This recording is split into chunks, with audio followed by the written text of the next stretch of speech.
Hey guys, welcome back. So today we're talking about replacing the good old File Explorer on Windows with something way better, the Files app.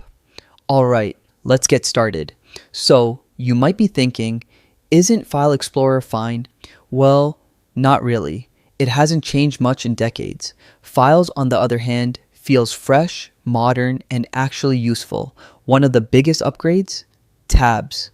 Just like a browser, multiple folders, one window, neat, fast, focused, and then split view, two folders side by side. Copying or organizing becomes way less of a hassle. There's also a way better preview pane.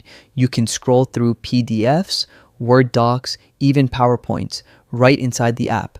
No more launching full programs just to check something. Customization is also next level. Change themes, add acrylic transparency, even throw a background image behind your folders if you want. It feels personal, not just default windows. If you've used Mac OS, you'll love column view.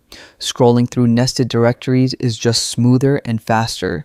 Plus, gestures like swiping back and forward make it feel like a browser. Another neat feature, compact overlay. Pop out a floating folder window that stays on top. Handy when you're working across multiple files. And then there's the Activity Center.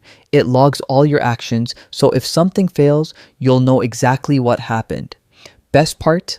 Files is open source, so it's evolving fast. New features, bug fixes, updates, all rolling in.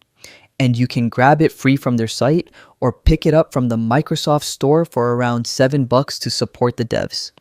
So yeah, that's Files in a nutshell. Modern, smooth, practical, a true upgrade over Windows Explorer. If this helped you out, don't forget to like, subscribe, and check out the next tutorial.